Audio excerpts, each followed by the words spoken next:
मैं कल समाजवादी पार्टी के अध्यक्ष श्री अखिलेश यादव जी का एक बयान पढ़ रहा था।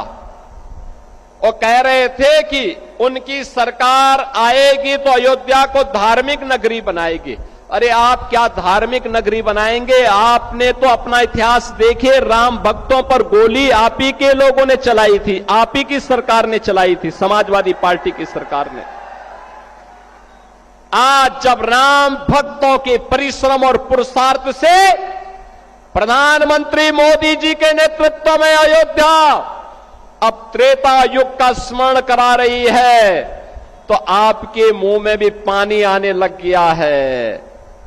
अरे भूल जाओ, आपने तो थानों में और जेलों में कृष्ण जन्माष्टमी के आयोजन को भी रोक दिया था, कांवड़ यात्रा पे प्रतिबंध लगा दिया था। जो आज जब हमारे जनप्रतिनिधि कह रहे थे ना कि हाथरस में 22 से ज्यादा मंदिरों का सुंदरीकरण हुआ, क्या यह समाजवादी पार्टी के समय में संभव था? क्या उनके समय में नहीं था, क्योंकि उस समय यह पैसा कब्रिस्तान की बाउंड्री वाल के लिए जाता था और वही तो हमने मंदिरों की तरफ डाइवर्ट किया है। वही पैसा हमने इधर भेजा है कि कब्रिस्तान की आवश्यकता नहीं, मंदिर आस्था के केंद्र हैं। अखिलेश जी, अयोध्या को तो राम भक्तों ने सजा और संवार दिया है, आप उसकी चिंता मत करिए, पश्चाताप करिए, एक बार रामलला का दर्शन कर लीजिए, कम से कम इसी से और सद्बुद्धि आएगी। और अब तैयारी करिए कि हम कृष्ण कन्हैया के लिए भी कुछ कर सकें। अब मथुरा की बात करिए। अगर सचमुच अपने को धार्मिक कहलाने का प्रयास कर रहे हो तो मथुरा वृंदावन पे खुल करके बोल दीजिए, श्री कृष्ण जन्मभूमि पर खुल करके बोल दीजिए और बोलिए ना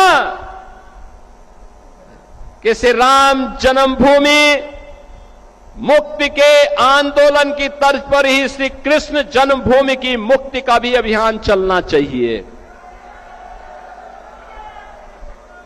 भगवान श्री कृष्ण की जन्मभूमि को भी सम्मान मिलना चाहिए। हमारी सरकार वहां श्रद्धालुओं को बुनियादी सुविधाएं उपलब्ध करवाने का कार्य कर रही है। युद्ध स्तर पर हम प्रयास कर रहे हैं, लेकिन आप में हिम्मत नहीं, क्योंकि आप तो मुल्ला और मौलवियों के सामने घुटने टेकने के सिवाय आपके पास कोई ऐसा एजेंडा नहीं जो प्रदेश के विकास के लिए हो, अयोध्या, मथुरा या काशी के उत्थान के लिए हो, उनकी पहचान को, पौराणिक पहचान को बनाए रखने के लिए हो। ये धूल झोंकने का काम मत करो। एक खिसियानी बिल्ली खंबा नोचे वाली कहावत को चरितार्थ मत करो।